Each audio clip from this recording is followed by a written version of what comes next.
भारत में इस समय सैयारा नाम का वायरस काफ़ी चर्चा में है। कई युवाओं को तो इन्होंने अपने चपेट में ले लिया है। कई युवाओं की जान भी जा चुकी है और कई युवाओं को अस्पताल में भी भर्ती कराया गया। मगर अब घबराने की बिल्कुल भी ज़रूरत नहीं है, क्योंकि इस वायरस का वैक्सीन मार्केट में आ चुका है और साथ ही इसका असर दिखना भी शुरू हो गया है। जी हाँ दोस्तों, मैं बात कर रहा हूँ भारत के इतिहास में पहली बार 3D एनिमेटेड मूवी महाअवतार नरसिंह, जो सिनेमा घरों में दहाड़ शुरू हो चुकी है। महाअवतार नरसिम्हा की कहानी शुरू होती है कश्यप ऋषि के घर से, जहां उन्हें अपनी पत्नी दीदी के हट की वजह से उस समय पर संबंध बनाना पड़ता है जिस समय उस क्रिया को निषेध माना जाता है। परिणाम यह होता है कि दीदी के गर्भ में 2 माह शक्तिशाली राक्षसों का वास हो जाता है, जो जन्म से ही काफ़ी खूंखार और उनकी शक्तियाँ इतनी अपार है कि उन्हें रोकना किसी भी परिस्थिति में मुमकिन नहीं। इन दोनों बच्चों का जब जन्म होता है तो उनका नाम हिरणाक्ष और हिरण्यकश्यप रखा जाता है और उनके गुरु शुक्राचार्य, जो अपने संध्या समय में हिरणाक्ष और हिरण्यकश्यप को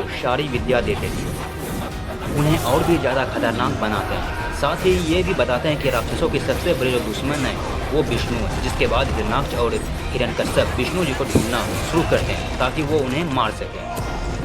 विष्णु जी को ढूंढने के चक्कर में हिरणाक्ष और हिरण्यकश्यप धरती पर अपना आतंक फैलाना शुरू करते हैं और हर विष्णु के भक्त को जान से मारना शुरू कर देते हैं।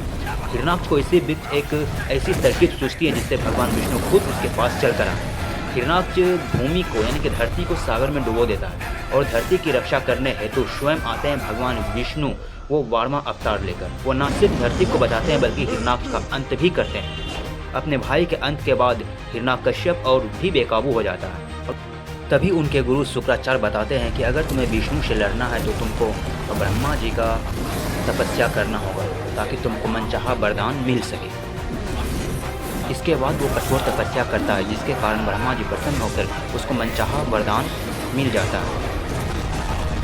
लेकिन असली कहानी तो इसके बाद शुरू होती है। तो आइए थोड़ा सा हम इसको शॉर्ट में आपको बता देते हैं।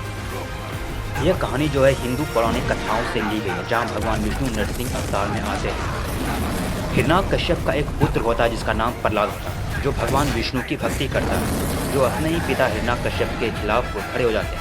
एक राक्षस का राजा होता है जो खुद को भगवान मानता है और विष्णु से बदला लेना चाहता है। प्रहलाद की अटूट भक्ति इन दोनों के इस टकराव को और भी भयानक बनाते हैं। फिल्म में दिखाया गया है कि कैसे भगवान विष्णु अपना आधा इंसान और आधा शेर के रूप में प्रकट होते हैं, जो प्रहलाद की रक्षा करते हैं और ब्रह्मांड में संतुलन बहाल करते हैं।